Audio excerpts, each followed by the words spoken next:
લોકશાહીના પર્વ સમાન મતદાન પ્રક્રિયા દરમિયાન આજે પાટણ શહેરમાં એક અત્યંત દુઃખદ અને ગમખ્વાર ઘટના સામે આવી છે।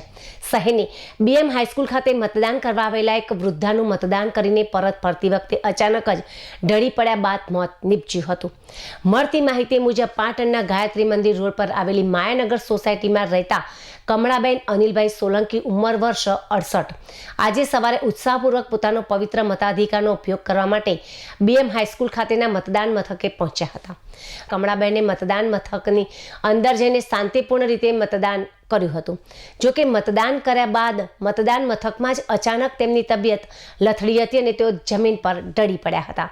ત્યાં હાજર પોલીસ કર્મચારીઓ અને અન્ય મતદારો તાત્કાલિક તેમની મદદે દોડી આવ્યા હતા। તેમને તુરંત જ નજીકની હોસ્પિટલમાં સારવાર અર્થે ખસેડવામાં આવ્યા હતા, જ્યાં તબીબોના અથાગ પ્રયત્નો છતાં ટૂંકી સારવાર દરમિયાન તેમનું પ્રાણ પંખેરું ઉડી ગયું હતું। પ્રાથમિક દ્રષ્ટિએ હૃદયરોગના હુમલાને કારણે મોત થયું હોવાનું અનુમાન લગાવવામાં આવી રહ્યું છે। એક જાગૃત નાગરિક તરીકે તેઓ છેલ્લી ઘડી સુધી પોતાની ફરજ બજાવી ગયા, જે ખરેખર પ્રેરણાદાયક છતાં આઘાતજનક છે। આ ઘટનાને પગલે માયાનગર સોસાયટી અને સમગ્ર પાટણ પંથકમાં ભારે શોકની લાગણી પ્રસરી ગઈ છે। વહીવટી તંત્ર દ્વારા પણ આ ઘટના અંગે શોક વ્યક્ત કરવામાં આવ્યો છે। મારું નામ જયેશભાઈ અનિલભાઈ સોલંકી છે। હું અમારું આજે વોટિંગ હતું, મારા મમ્મી ત્યાં વોટ કરવા આવ્યા હતા। વોટિંગ આપ્યા પછી અચાનક બેભાન થઈને ઢળી પડતા એમનું આકસ્મિક મૃત્યુ થયું।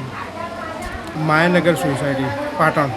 આજે 26 તારીખના રોજ અહીંયા બીએમ હાઈસ્કૂલમાં જ્યારે મને ફોન આવ્યો ત્યારે એક બેન અહીંયા હું આવ્યો ત્યારે ઢળી પડ્યા હતા। ત્યારે પ્રાથમિક સારવારમાં અમે સીપીઆર અને પ્લસ એની પલ્સ બધું ચેક કર્યું, તરત એમને એમ્બ્યુલન્સમાં ખસેડવામાં આવ્યા હતા। સાથે જનતા હોસ્પિટલમાં જ્યારે લઈ ગયા ત્યારે એમની સાથે હું ગયો, ત્યાં એમને સીપીઆર આપીને ડિફિબ્રિલેટર આપીને શોક આપીને પૂરો પ્રયત્ન કર્યો, પણ છતાંય એમને પહેલેથી હૃદય નબળું હોવાના કારણે એમની બચી શક્યા નહીં।